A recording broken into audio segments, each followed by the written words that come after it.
स्थानिक स्वराज्य संस्थेच्या निवडणुका आहेत. पहा, लक्षात घ्या, याला मिनी मंत्रालय म्हणतात आणि याच्यामध्ये अनेक तरुणांना स्वतःचं आयुष्य आजमवण्याची, स्वतःचं भविष्य पाहण्याची संधी आहे. पण मला एक विनंती आहे, तरुण या नात्याने राजकारणात येत असताना केवळ घोड्या गाड्या आहे ना, बढियापैकी बुलेरो गाडीन त्यावर सरपंच टाकून मी किती मोठा आहे हे मिरवण्यात फायदा नाही. याच्या अगोदर पिढीजात राजकारण होतं, त्याने आपला कार्यक्रम ठोकला. येणाऱ्या काळात ठोकू द्यायचा नसेल तर तमाम मतदारांना देखील विनंती आहे, डॉक्टर बाबासाहेब आंबेडकरांचं स्टेटमेंट हे भाकरीपेक्षा इज्जत प्यारी. मग एखाद्या गल्लीमध्ये, एखाद्या मोहल्ल्यामध्ये जर महत्त्वाची गोष्ट मतदानाला पैशाशिवाय कोणी बाहेर निघत नसतील तर काळ वेळ बदलणं काळाची गरज आहे. मी आवर्जून सांगेल, या परभणीमध्ये केवळ पक्षाच्या चिन्हावरून आतापर्यंत राजकारण झालं. पण मी कधी दर्ग्याकडे जातो, त्या दर्ग्याकडे जात असताना अरे पावसाळा असतो आणि त्या पावसाळ्यामध्ये हे 5वीचे 6वीचे लेकरं जर टोंगळाभर गुडघाभर चिखलापर्यंत चलत असेल तर विचारा परिवर्तन, आपण विकासाच्या बाजून मतदान करायचं का धर्माच्या बाजून मतदान करायचं. म्हणून युवकाच्या हातात राजकारण देत असताना युवकांना देखील विनंती आहे, केवळ पैसा लुटण्याच्या उद्देशानं, घोड्या घाड्या आणि आवाज करण्याच्या उद्देशानं, हवाबाजी करण्याच्या उद्देशानं राजकारणात येऊ नका. मतदारांना देखील विनंती आहे, गेली 25-20 वर्षे ज्यांच्याकडे सत्ता होती, ज्यांना आपला कार्यक्रम ठोकलाय, जरासं नवीन तरुण राजकारणात आला पाहिजे. कारण विदेशामध्ये तरुण लोक सरकार चालवतात, म्हाताऱ्या लोकांना पेन्शन देतात. इथं म्हातारे लोक सरकार चालवतात, तरुणांना टेन्शन देतात. काढ आंदोलन, कर मोर्चा, जिंदगी बरबाद. त्याच्यात आमचं पोरग बेजार आहे, 2 GB नेट आहे, त्याच्यात ती काऊन बोल ना, मला फोन काऊन उचल ना, मला 3 काऊन ब्लॉक केले, ती लोकल काऊन बोलली, तिथं मला ग्रीन सिग्नल दिसाले. याच्यात त्याचं आयुष्य बरबाद आहे. आणि म्हणून राजकारणाकडे आपण गेलो पाहिजे, पण राजकारणाकडे जात असताना स्वाभिमान गहाण ठेवून केवळ आहे ना पेदेशी खा मटण दाब बटन याच्या थोडं बाहेर उतरावं लागेल. आणि म्हणून युवकांना देखील विनंती आहे की राजकारणात तुम्हाला तुमचं भविष्य आजमायचं असेल तर केवळ स्टारचे कपडे घालणं, 500 रुपयाची नोट, 5 वर्ष न खर्चलेली, याच्या पलीकडे युवक या नात्यानं तुम्ही आदर्शवरत, ज्येष्ठ लोक असतील, वयोवृद्ध लोक असतील, युवकांच्या समस्या असतील, याबद्दल तुम्ही बोलले पाहिजेत. आणि म्हणून याला स्थानिक मंत्रालय म्हणतात, याला पंचायत राज व्यवस्था म्हणतात. मग पहा, विकास करताना 2 पद्धतीने असतात. तो 2 पद्धतीने विकास म्हणजे कसा, जर देश असेल, राज्य असेल तर लोकसभा, विधानसभा, राज्यसभा आहे, विधान परिषद आहे. पण ग्रामीण भाग आणि शहरी भाग म्हणजे शहरांतर्गत येणारा ग्रामीण भाग, याचा विकास करण्यासाठी गाव पातळीवर असते ग्रामपंचायत. आता ग्रामपंचायत म्हणल्यावर लय कार्यक्रम डेंजर. खरा आपला कोण आहे हे पाहायचं असेल तर ग्रामपंचायतला एकदा उभं राहायचं. सक्का भाऊ पक्का वैरी है ना, दलिंदर भावकी, कुत्र्याला गतीनं भावकीला प्रगती देखवत नाही, हे दिसून येतंय फक्त ग्रामपंचायतीमध्ये. कोण कधी आपला कार्यक्रम कसा ठोकील, 40 जणांचे पैसे घेईल पण मतदान चौथ्यालाच करून टाकेल. 40-40 लाख रुपयानं कार्यक्रम ठोकल्या गेलाय तर ती ग्रामपंचायत. म्हणून एकदा तुम्हाला वाटलं ना महा लयच परकायन गावात, मै लयच इमेज आहे, गावातले लोक मला लयच मानतात आणि मह्या वाचून गावातला पताच हलत नाही, एकदा उभा आहे तो हा कार्यक्रम करेक्ट इसेच खलास. तू डबल तू पाराच्या पुढून फिरताना पण दिसत नाही, एवढे लोक डेंजर आहेत. हा ग्रामपंचायत, तालुका असेल किंवा गट असेल तर मग याच्यासाठी असते पंचायत समिती. पण पंचायत समिती सदस्याचा कार्यक्रम लय बेकार ठोकल्या गेला. फावडे, इळे, वायरं, पाईपलाईन, याच्या बाहेर धतुरा निधीच नाही, लावलेले पैसेच निघले नाही, ते थाड मेलंय, कोमात हे ते कळलं का. त्यामुळे पंचायत समितीला उभं राहताना तुमचं तुम्ही पहा रे बापा. त्याच्यानंतर जिल्हा परिषद सदस्य, इकडं जरासा माल आहे, कळलं का. जिल्हा परिषद सदस्याला माल आहे पण त्याला ते काढायची अक्कल पाहिजे, महत्वाची गोष्ट आहे. नाहीतर याला दारूचा नाद लागला, हा संध्याकाळी बंबाट पिऊन घरापर्यंत यायला लागला तर ते मतदारांनी ओळखायला पाहिजे किती दिवस निवडून द्यायचं आणि कधी कलटी हाणायची. बायान, विकास पुरुष, शिक्षित, आबा तरुणाच्या गळ्यातील ताईत, कर्तव्य सम्राट, कार्य सम्राट, आबा बाबा बाबा, हे नावं कुठून आणले, मला ताण येतं हे नावं पाहिलं. हे नावं कुठल्याच डिक्शनरीत नाहीत. मी मराठी स्पर्धा परीक्षेत शिकत असताना हे शब्दच पाहिले नाही है ना. तर पहा, जिल्हा परिषद, म्हणजे जिल्हा स्तरावर असते जिल्हा परिषद. आता शहराचा विकास करण्यासाठी असते नगरपालिका, नगर पंचायत. पहिले नगरपंचायत, पहिले नगरपंचायत, नंतर नगरपालिका, त्याच्यानंतर महानगरपालिका, त्याच्यानंतर औद्योगिक वसाहत, त्यानंतर कटक मंडळे. आता या सर्वांसाठी होण्यासाठी बबनराव तो वय 21 पाहिजे.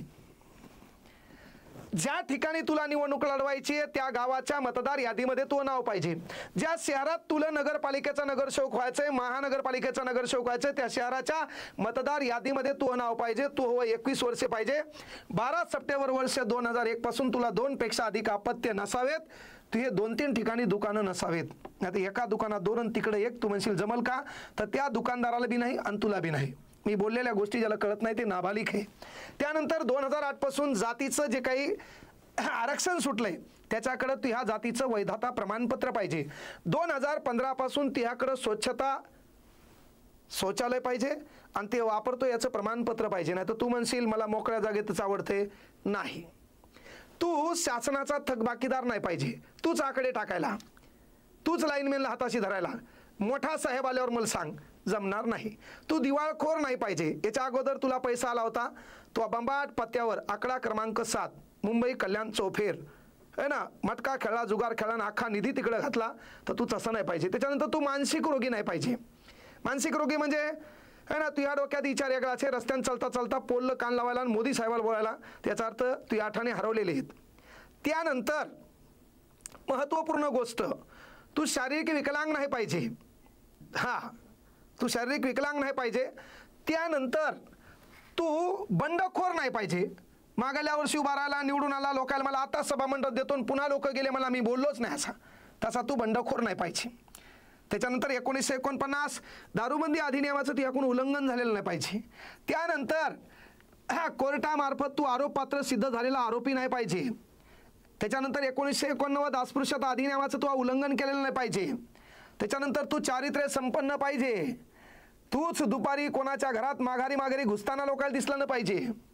तू हाच गावात आगाव कुठाने केलेलं नाही पाहिजे. आणि मग तू असा युवक आहे तर मग तू उभं राहिलं पाहिजे. तो गावाच्या विकासासाठी, शहराच्या प्रभाग वार्डाच्या विकासासाठी उभं राहिलं पाहिजे.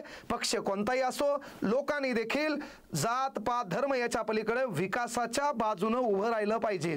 म्हणून मी सांगितलं दर्गा. तुम्हाला विनंती आहे, मी त्या ठिकाणी गेलो, 5वी-6वीचे लेकरं गुडघाभर चिखलापर्यंत शाळेच्या काळात, शाळा चालू असताना पावसाळ्यात त्यांना फिरवावं लागत असेल, त्यांना तसं चालावं लागत असेल, तर मग आपलं मतदान धर्म असो जात असो याच्या पलीकडं विकासाच्या बाजूनं जाईल याची तुम्ही काळजी घ्या. कारण जो भी देश है, ये देश में सबका खून शामिल है. ये देश कोई किसी के बाप का नहीं, हे ध्यान में रखो. आणि म्हणून विनंती आहे युवकांनो, आचारसंहिता चालू आहे, आचारसंहितेमध्ये भांडणं करायचं नाही. या आचारसंहितेमध्ये आचारसंहितेचं उल्लंघन करायचं नाही. आचारसंहितेत कोणत्या काळजी घ्यायची तेही पहा. पण यावर्षी मतदानामध्ये चिन्हाच्या सोबत ग्रामपंचायतीला चिन्ह नसते. इथं पॅनल असते, कोणतरी 2 जण असतात, 2 जण 7-7 कॅन्डिडेट उभे करतात, गाव कसं लुटायचं याची आखणी करतात. इकडं मात्र चिन्ह असतात, पक्ष असते, पक्षाचं चिन्ह असते. पण यावर्षी नवीन प्रकार असा आहे, 3 महिन्याच्या आचारसंहितेमध्ये तुम्ही जेव्हा निवडणुकीला उभे राहणार तर त्या EVM मध्ये जी मशीन आहे तुमची, त्याच्यावर तुमचा रंगीत गुटगुटीत फोटो दिसणार आहे. म्हणून तुमचा फोटो पाहून तरी लोकांनी मतदान करावं. असं चारित्र्य संपन्नता त्या प्रभागामध्ये, त्या वार्डामध्ये, त्या गावामध्ये ठेवा, जेणेकरून तुमचा चेहरा पाहून तरी वाटलं पाहिजे अतिशय कोमल माणूस आहे, नाजूक माणूस आहे, बोलण्यामध्ये चढ उतार आहे, गावाच्या विकासासाठी त्याच्या मनात तळमळ आहे, असं पाहून लोकांनी तुम्हाला मतदान केलं पाहिजे. म्हणून झडपीमध्ये याचिकांचाच अडसर आहे. ह्या सर्व गोष्टी 3 महिन्याच्या कालखंडामध्ये तुम्हाला तुमचं नशीब आजमायचंय. किती दिवस आपण सतरंजा उचलायच्या, किती दिवस नेत्याने गाड्यावर गाड्या घ्यायच्या आणि आपण टाकवीचं साहेब पुढे गेलेत हे दलिंदर वाक्य उच्चारायचं. यासाठी जर खऱ्या अर्थानं तुमच्यामध्ये गोरगरिबांच्या कष्टाबद्दल तळमळ असेल तर नक्कीच ते धर्म जात याला झुगारून लोक विकासाच्या बाजूने मतदान करतील अशी एक अपेक्षा आहे. म्हणून मतदार बंधूंनो, मतदान हे आपल्या हक्काचे, ते तुटपुंजा पैशासाठी न विकता त्या अंबानीला आणि शेतात काम करणाऱ्या माझ्या शेतकरी राजाला मतदानाचा हक्क एक दिलाय, तो चांगल्या पद्धतीने बजवूया, म्हणजे चांगल्या पद्धतीने बजावूया आणि खऱ्या अर्थानं विकासाच्या बाजूने उभं राहूया. म्हणून सर्वांनी मतदान करा. युवकांनो, नशीब आजमावण्याची संधी आहे, पण हे नशीब आजमावत असताना खऱ्या अर्थानं आपण जे भाषणात बोललो, ज्या ठिकाणी आपण कॅसेटी वाजवल्यात, ज्या ठिकाणी आपण प्रचार केलाय, तो प्रश्न पहिल्यांदा अंतरात्म्याला विचारा आणि त्याच पद्धतीने मी काम करेल अशी एक महत्त्वाकांक्षा मनोमनी बाळगा. कारण जगात 3 प्रकारचे लोक असतात. मी जगाला कसा दिसावा, मी कसा दिसायला पाहिजे, तिसरा महो मला माहिती आहे मी किती हरामखोर आहे. तो तिसरा चेहरा तुमचा तुम्हाला माहित असेल की यू आर ग्रेट. जगातल्या कोणाच्याही सर्टिफिकेटची गरज नाही. तो तिसरा चेहरा तुम्हाला ग्रेट म्हणला, नक्कीच लोक तुम्हाला साथ देतील आणि येणाऱ्या काळात गुलाल तुमच्या अंगावर असेल, विजय तुमचाच असेल आणि तुम्हीच खऱ्या अर्थानं गोरगरिबाला न्याय देसाल. म्हणून युवकांनो, राजकारण हातात घ्या. नेत्यांचे झेंडे आणि दांडे उचलण्यापेक्षा कधी आपलाही झेंडा असला पाहिजे आणि आपलाही वैयक्तिक दांडा असला पाहिजे. आपल्याही घरावर आपलं नाव लागलं पाहिजे, आपल्याही घरावर आपली पाठी गाजली पाहिजे, आपल्या बापानं आपला विजय पाहिला पाहिजे. असं काहीतरी चांगलं काम करा आणि चांगल्या कामाच्या प्रतीच मतदारांनी जागं व्हा. धर्म जातीपेक्षा विकासाच्या बाजूने उभं राहा, एवढीच अपेक्षा. नाहीतर खड्डे आणि धूळ याच्यापासून जिंदगीत तुम्हाला मुक्तता नाही. आमच्या गाड्या घोड्या आहेत, आम्हाला धूळ आणि खड्ड्यापासून तेवढा त्रास होणार नाही. पण ज्यांना मोटरसायकलवर अप डाऊन करायचे, गेली वर्षानुवर्षी या गलीतून त्या गलीत जायचंय. मी परसावत नगरकडे गेलो काल परवा, कसे लोक राहत असतील, काय ते चिखल आहे. तर त्यामुळे थोडं विचार करा, विकासाच्या बाजूने उभं राहा, जातीपातीच्या पलीकडे जा आणि जिथं आपल्या समस्या, मूलभूत समस्या आहेत, तो समस्या खऱ्या अर्थानं कोण सोडू शकतो त्याला मतदान करा आणि आपली पोळी मतदार या नात्याने भाजून घ्या. कोणी राहो आपल्याला घेणं नाही. हा रोड जो करेल लिहून घ्या, गलीत आलेल्या भाऊ लिहून दे बॉन्डवर आणि मग उभा राह, आमचं अख्खं मतदान तुलच असं म्हणा. नाही तर पेट्या आल्याशिवाय गलीतून बाहेर निघत नसाल तर मग तुम्ही मेलेले बरे. मग सोचत राहा, तीच धूळ तेच खड्डे आहे ना. कुठलाही व्यायाम करायची गरज नाही. गाडीवर गेला कुचू कुचू मस्तंग कमरेचा व्यायाम होतो, तसाच मर. मतदान विकासाच्या बाजूला. धन्यवाद. जय हिंद, जय महाराष्ट्र.